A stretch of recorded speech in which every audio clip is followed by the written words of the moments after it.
l'Europe doit comprendre la nécessité d'aider l'Afrique. Il va de la survie de l'Europe et de la vie de l'Afrique. Il y a une nuance.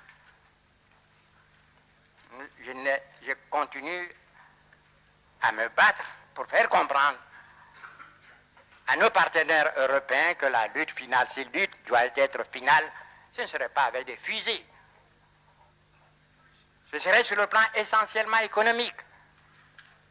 Et l'Europe n'a pas de matières premières. Les Américains en ont, mais pas en quantité suffisante pour en céder à leurs frères et leurs alliés européens. L'Asie, la question n'intéresse pas, je ne vais pas rentrer dans certains secrets, dans certaines confidences.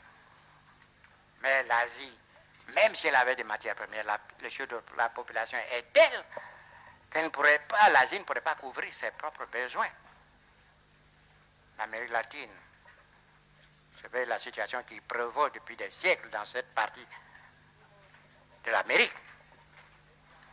Victime aussi de l'exploitation de mêmes groupes économiques financiers puissants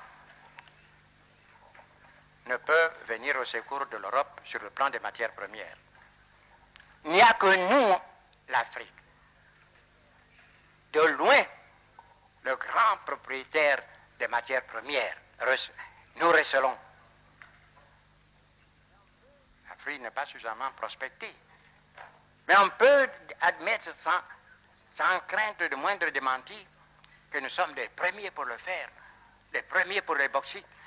Quand on pense qu'en Guinée, il y a des siècles de réserves de bauxite, le manganèse, l'uranium, l'Europe a besoin de ces matières premières pour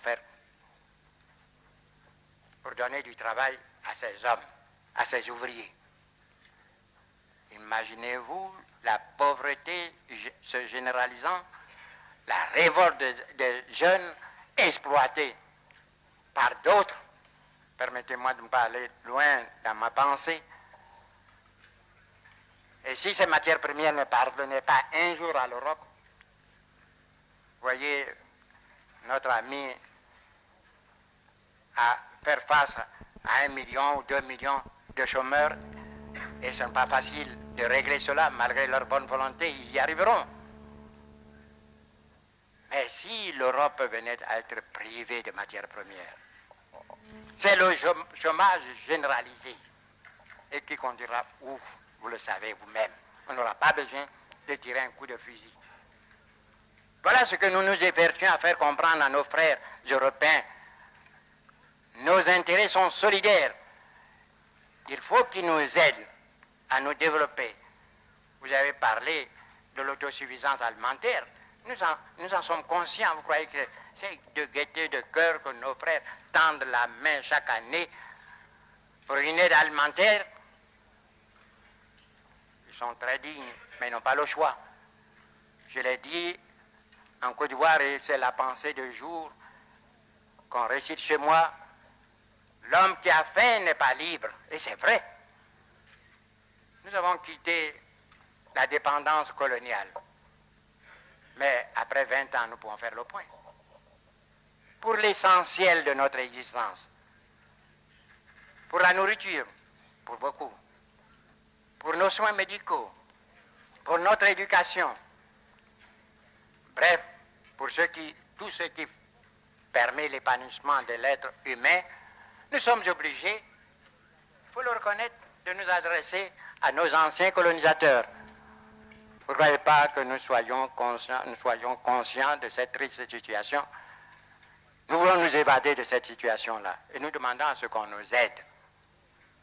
Nous avons des hommes qui veulent travailler parce qu'il est nécessaire pour eux, pour leur existence, pour leur vie et même peut-être survie, de travailler.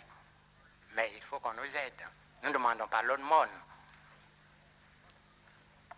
Nous ne sommes pas une sorte de mère morte qui reçoit l'eau du Jourdain sans rien laisser passer.